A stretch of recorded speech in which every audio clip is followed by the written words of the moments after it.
أعوذ بالله من الشيطان الرجيم بسم الله الرحمن الرحیم اسلامک انفارمیشن چینل میں آپ سب کو خوش آمدید۔ آج میں آپ کو نبی پاک صلی اللہ علیہ وسلم کے معجزات کے بارے میں بیان کروں گی۔ حضرت آدم علیہ السلام نے فرمایا کہ جب میں عرش الہی کے سامنے سر اٹھایا تو دیکھا کہ عرش کی پیشانی پر لا الہ الا اللہ محمد رسول اللہ لکھا ہوا تھا۔ ماشاءاللہ، یعنی کہ اس ٹائم پہ جس ٹائم پہ نبی پاک صلی اللہ علیہ وسلم دنیا پہ تشریف بھی نہیں لائے تھے، اس ٹائم پہ بھی نبی پاک صلی اللہ علیہ وسلم کا کلمہ عرش کی پیشانی پر لکھا ہوا تھا۔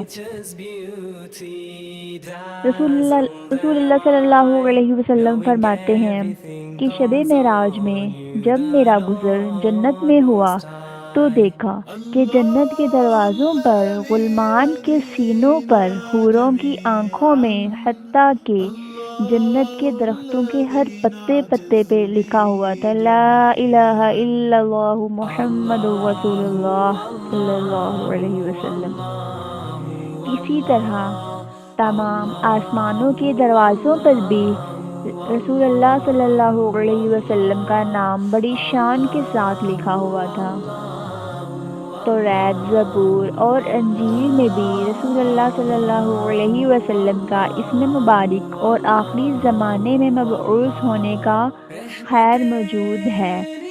یعنی قرآن پاک سے پہلے جو یہ نازل ہوئی ہیں قرآن بکس، ان میں بھی رسول اللہ صلی اللہ علیہ وسلم کا نام مبارک موجود تھا۔ ایک روز رسول اللہ صلی اللہ علیہ وسلم کی خدمت میں شان حضرت موت آئے اور کہا کہ ہم کیسے جانیں کہ آپ اللہ تعالیٰ کے رسول ہیں۔ یہ سنتے ہی آپ نے دست مبارک میں چند کنکریاں لیں اور فرمایا اے کنکریوں گواہی دو۔ پس کنکریاں اللہ تعالیٰ کی تسبیح بیان کرتے ہوئے آپ کی رسالت کی گواہی دینے لگیں۔ یہ دیکھ کر شان حضر آپ پر ایمان لے آئے۔ ماشاءاللہ، رسول اللہ صلی اللہ علیہ وسلم عالم شیر خواری میں بھی جب حضرت بی بی دائی حلیمہ کے ساتھ ان کے صحرائی مکان کی طرف جا رہے تھے تو ایک ابر بھی آپ پر سایہ کرتے ہوئے چل رہا تھا۔